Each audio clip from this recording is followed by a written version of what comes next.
So last year, our mentor and senior colleague, I want to thank Professor Awobusuyi for this great talk.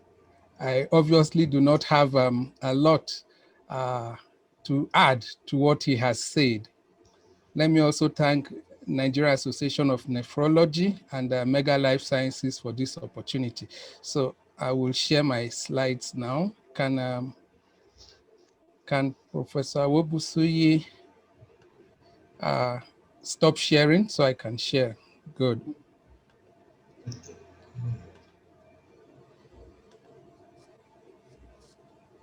So mine is simple. I'll just be focusing on the theme for this year, living well with kidney disease. My name is Oche Agbaji, and I'm from the Department of Medicine in the University of Jos and the Jos University Teaching Hospital. This is an outline of my presentation.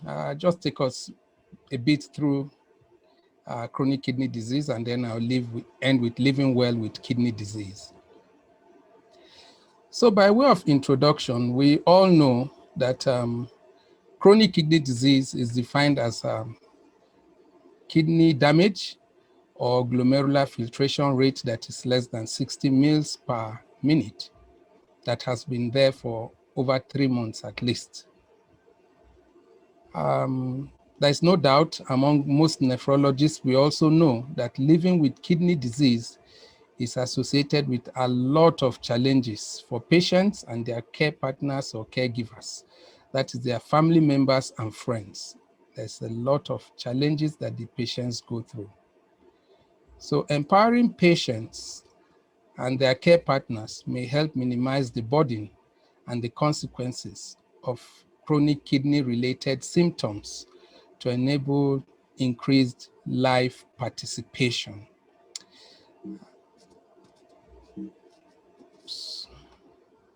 Okay, so the theme for this year's World Kidney Day 2021 is living well with kidney disease, as we all know.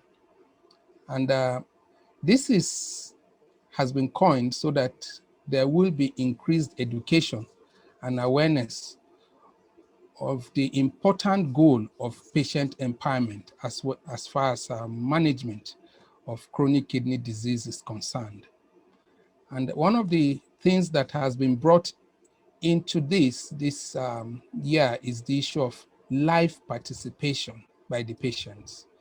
And this has been defined as the ability to engage in meaningful activities of life, including but not limited to work, study, and then other family responsibilities. You will agree with me that many of our patients are not able to achieve this. They are just managing and hanging in there. Many are not able to return to their work. Many are not able to carry on with studies or even engage in any study. And of course, they fail in a lot of their family responsibilities.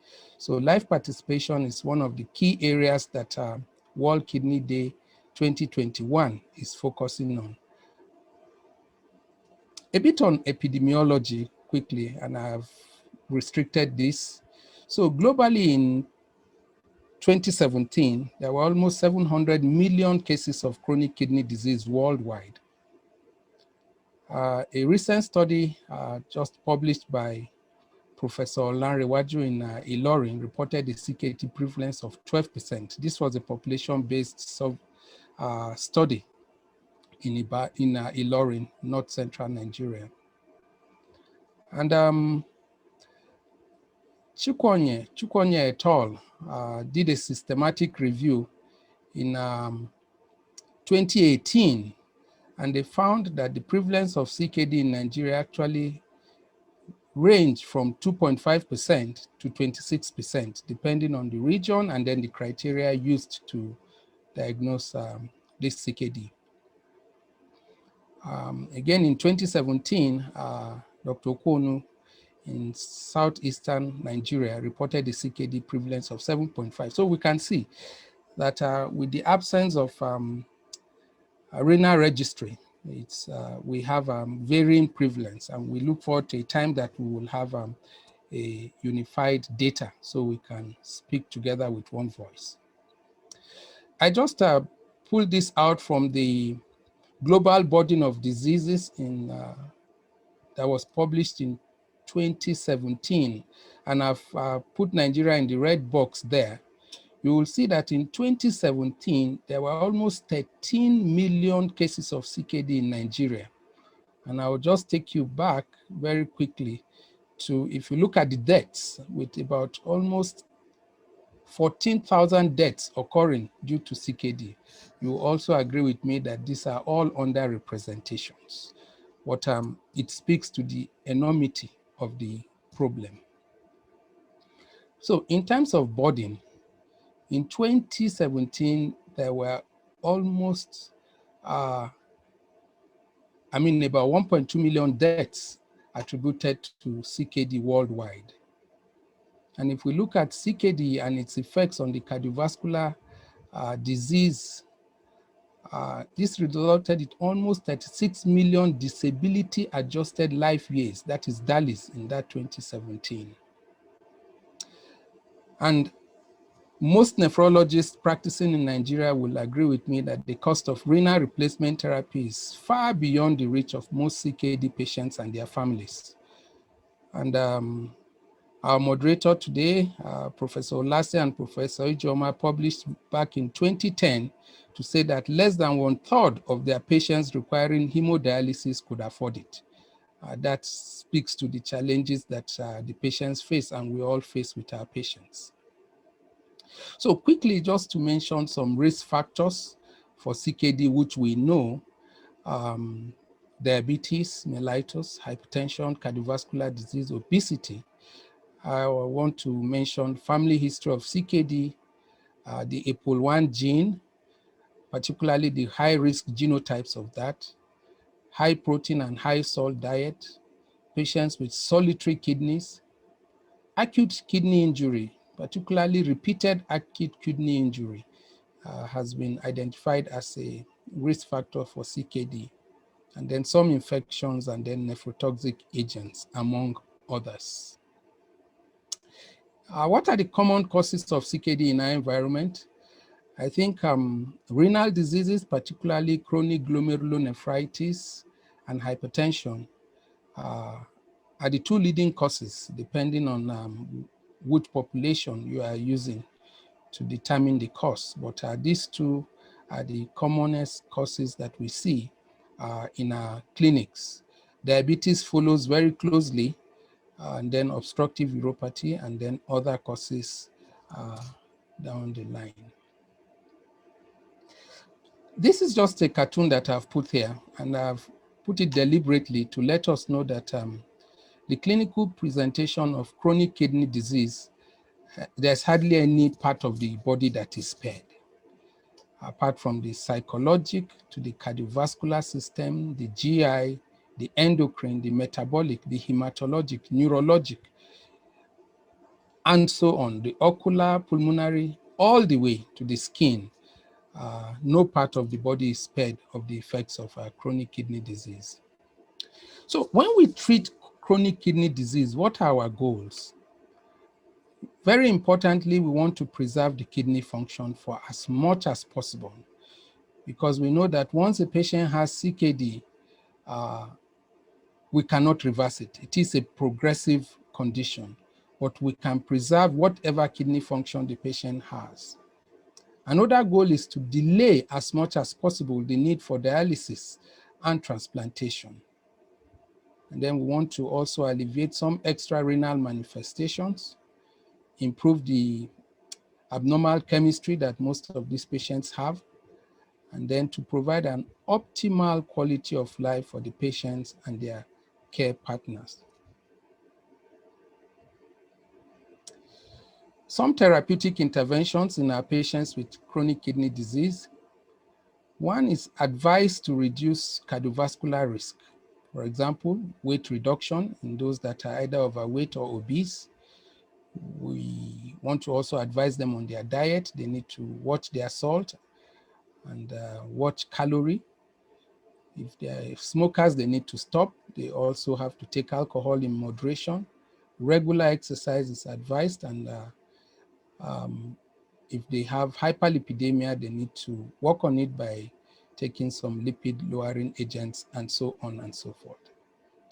So if patients already have chronic kidney disease, the advice is to have a tight blood pressure control.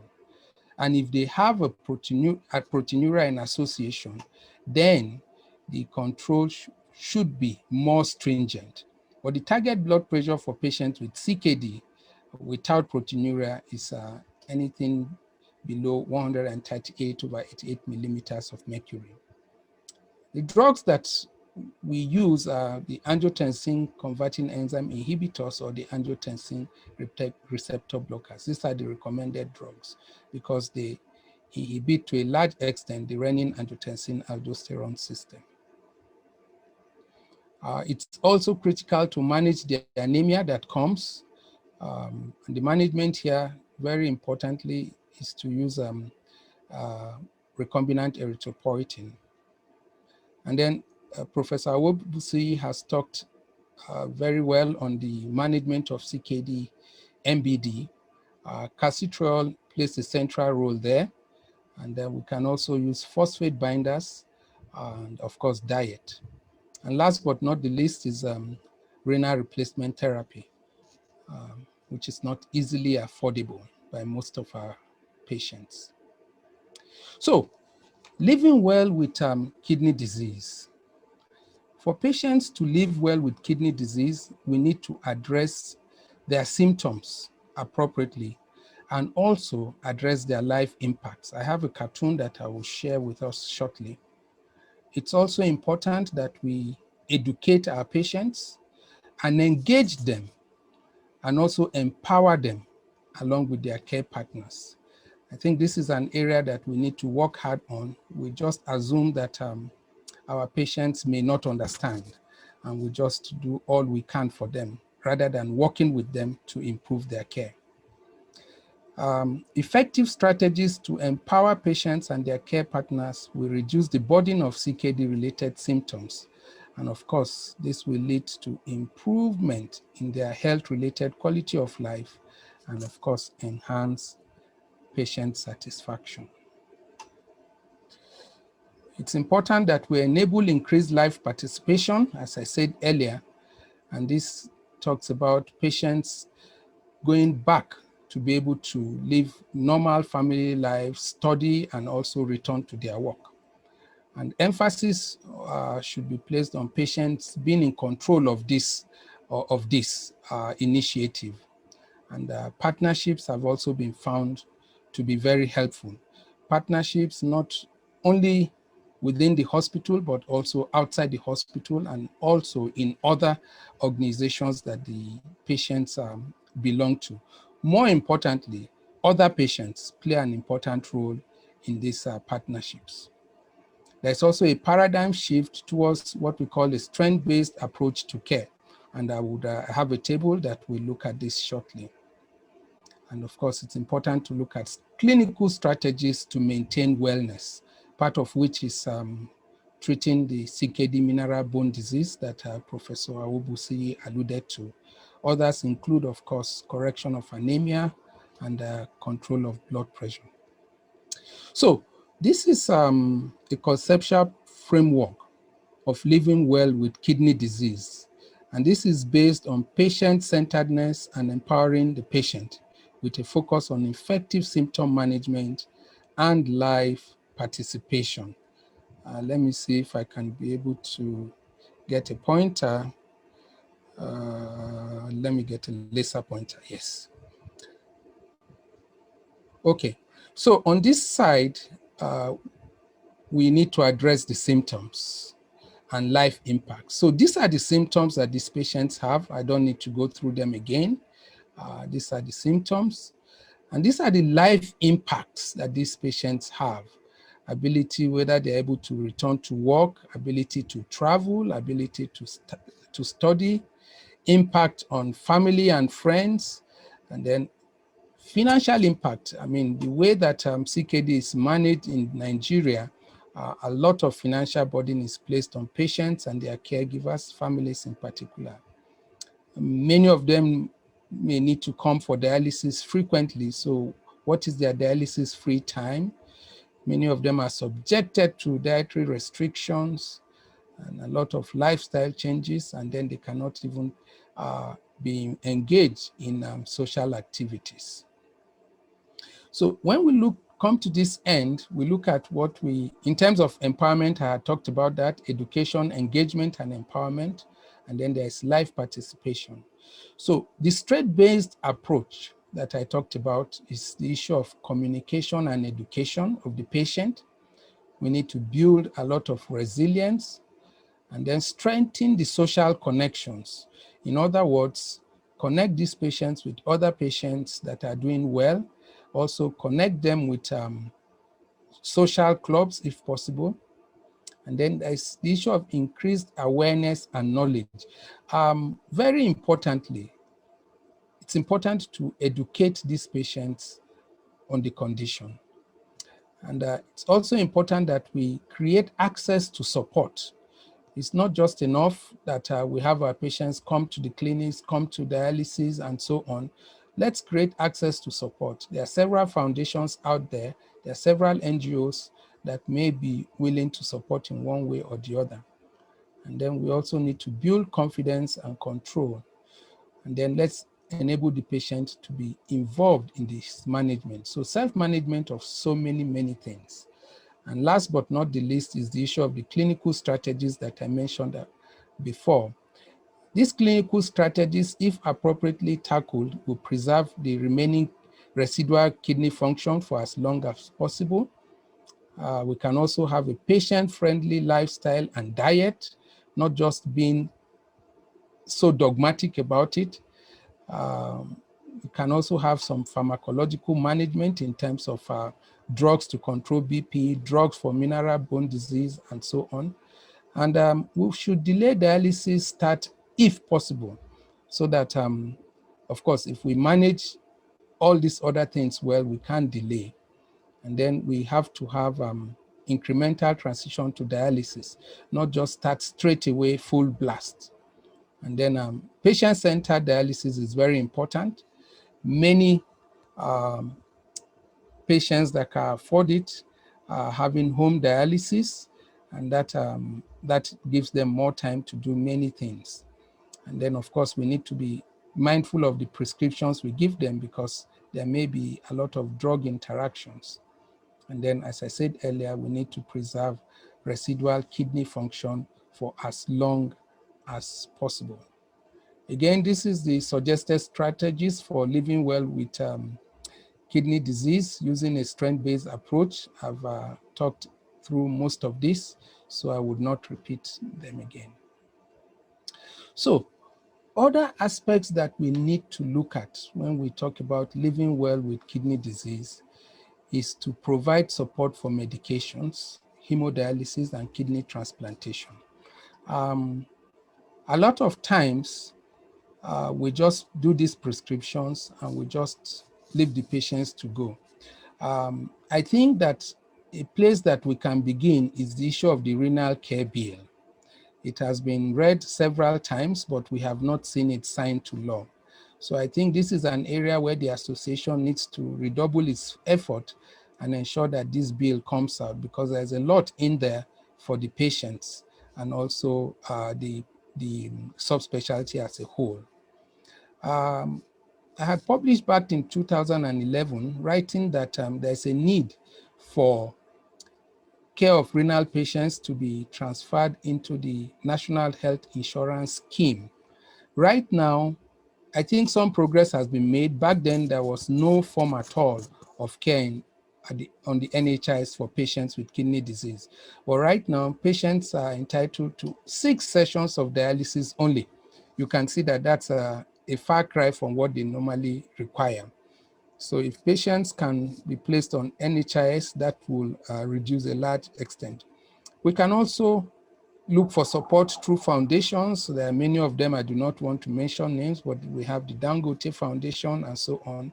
They can support our patients, even if it's to subsidize dialysis. Of course, other non-governmental organizations and foundations are there. Some state governments and individuals have subsidized dialysis. I'm aware this is happening somewhere in Kano, and I think also it's happening in Bauchi. So patients are paying a lot less for dialysis because the state government or individuals have subsidized the cost of dialysis. It's also important that we do not lose sight of the promotion of effective secondary and tertiary prevention programs. And actually, the World Kidney Day 2021 is still emphasizing on secondary and tertiary prevention. This is just a slide to show when we talk about secondary prevention, we're talking about slowing down chronic kidney disease progression for those that already have CKD, and then delaying, and that's the goal, to delay and defer dialysis transition as much as possible. Most of the risk for this is uncontrolled hypertension and high protein and high salt diet and so on. So important steps to take here is early CKD detection, better control of BP, and then dietary modification, and as much as possible, let's avoid AKI. And tertiary prevention, the goal is management of uremic symptoms and comorbidities like anemia and CKD-MBD, fluid overload, and so on. So we just need to be able to use adequate pharmacotherapy, nutritional therapy, and also maybe dialytic therapy in this stage for these patients. So in conclusion, the World Kidney Day 2021 theme, Living Well with Kidney Disease, is apt. It could not have come at a better time. Most of our CKD patients in Nigeria have just been existing. I'm sorry to apologize for using that term, but they haven't been living. So it's high time our CKD patients started living. So the World Kidney Day 2021 was the theme was deliberately chosen to focus on plans and actions to achieve patient-centered wellness. And also it aims to promote and increase focus on and resources for both drug and non-drug programs for improving patient well-being. So it's not only focusing on non-drug programs like providing dialysis and so on, but even drug programs too, so that patients can have access to those. And last but not the least, the World Kidney Day 2021 continues to advocate for effective measures to prevent CKD and its progression. I want to thank the Nigerian Association of Nephrology for this platform, and also Mega Life Sciences for their support for this program. I thank you all very much.